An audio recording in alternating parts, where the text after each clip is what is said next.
different design aesthetics. Grandpa, unexpected gothic twist, delicate fine little details, personal expression that is made of money. What plants I'd recommend?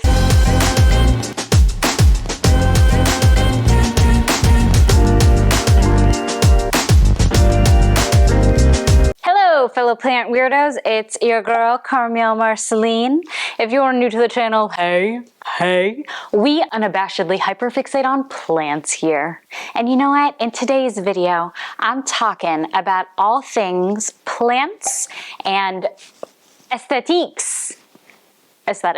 5 different design aesthetics, key characteristics about them, some nuggets about how they came to be, and then ultimately what plants I'd recommend for you if you want to add that aesthetic, style, or vibe to your space. So let's get into it. Design aesthetic number 1, Eclectic Grandpa.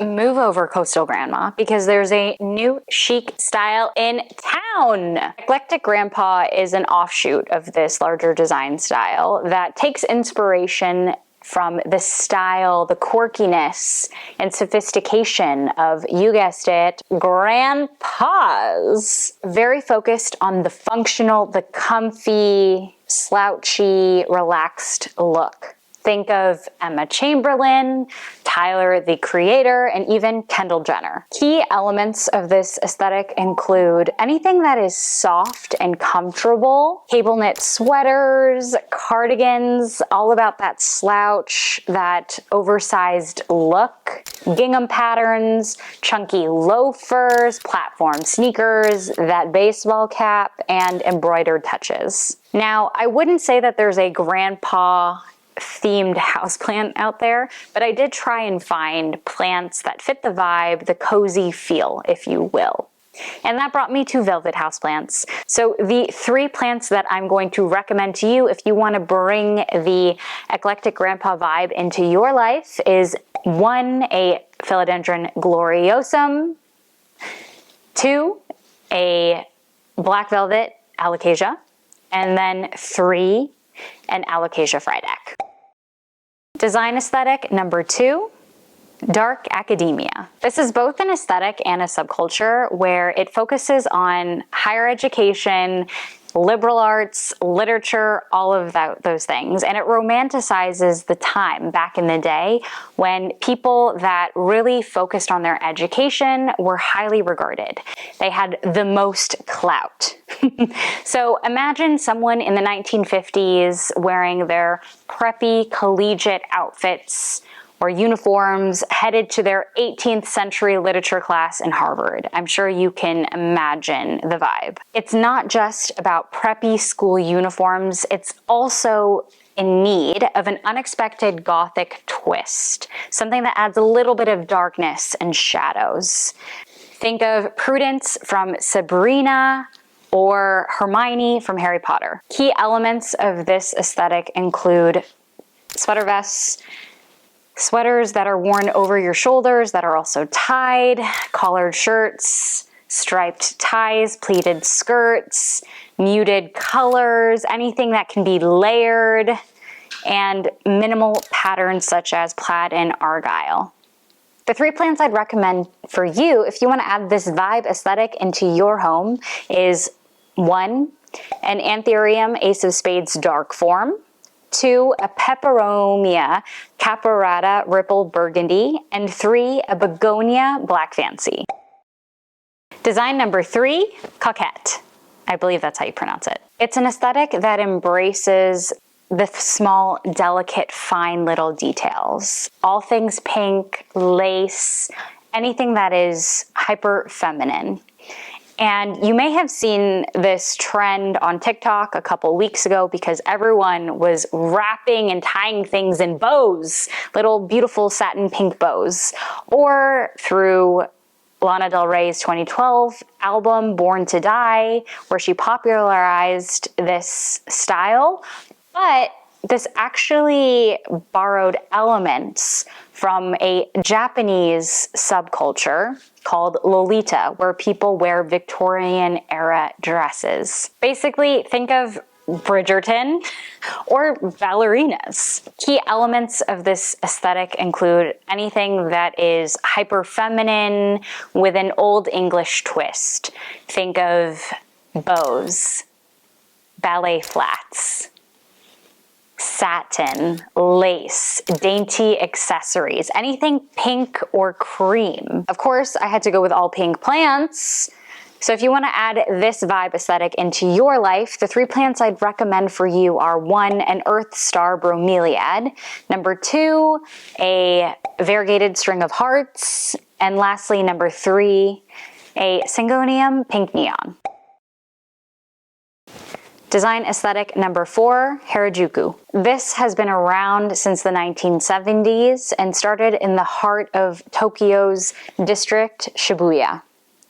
And this specific district was well known for pushing conventions and norms of fashion, allowing people to express themselves authentically and freely. So as a result, Harajuku isn't one specific look. It's more of a philosophy, a way of life. That you can wear anything that you want to wear. It can have 500 different patterns on it, all interlocking, as long as you are expressing yourself authentically. Think of Lady Gaga, even Nicki Minaj. While there isn't one specific look for Harajuku, it does leverage some sub-styles from Lolita to cosplay, etc. And it really depends on the wearer. As long as you are independently creating your own look and using fashion as personal expression, you're right on target. If you want to incorporate some of the loud maximalist vibes that is traditionally known with this aesthetic, you can have any of these 3 plants. The first one is a lemon lime prayer plant, very bright, vibrant. The second one is a jewel orchid, also different shade, but very vibrant. And then lastly, a Venus flytrap, because no one messes with a carnivorous plant. But if we are choosing to live the Harajuku ethos and bring that to life, if I want to be authentically me, my 3 plants would be all Scindapsus, because I freaking love that species. Number 1, Scindapsus silver swan. Number 2, a Scindapsus exotica no ID. There's a little bit of yellow variegation there that I got a few months ago. And then lastly, number 3, a Scindapsus apolucky that I also got. Design aesthetic number 5, old money.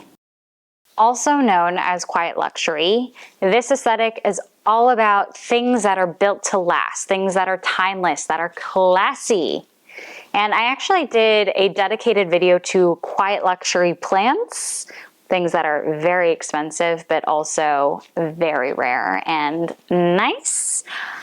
And I'll link that up there for you to peruse. Old money aesthetic seeks to achieve understated refinement in addition to things that have the highest quality. No fast fashion here whatsoever. Think minimal makeup, clean makeup girl look, preppy clothing, anything waspy, white Anglo-Saxon Protestant, and anything that cues nobility. Think of style icons like Jackie Kennedy, Princess Diana, and in modern times, Sophia Richie. Honestly, anything you can get from a Ralph Lauren catalog. Key elements of this aesthetic include muted colors such as black and purple, loafers, pearl necklaces, leather handbags, cable knit sweaters, and materials like tweed, cashmere, anything that is made of money. If you want to bring a little bit of refinement and classy vibes into your space, here are the 3 plants that I'd recommend for you. The first one is Asperitas sancti, just because. The second one is a Hoya carnosa compacta. And the last one is a Philodendron ilsemenii. I believe that's how you pronounce it. There you have it. Those are 5 design aesthetics and the plants that I'd recommend for you if you want to add a little bit of a different vibe into your space. Were there any of these that surprised you? Any that were new? Let me know down below in the comments. If you liked today's video, hit that like button. It would help me and the algorithm so very much. If you want to see more videos like this, hit that subscribe button. And if you want to know every single time I post, every Sunday at 10 a.m. Eastern, ring that bell. And with that, I hope you have an amazing rest of your day, and I can't wait to see you in the next one. Until then, bye!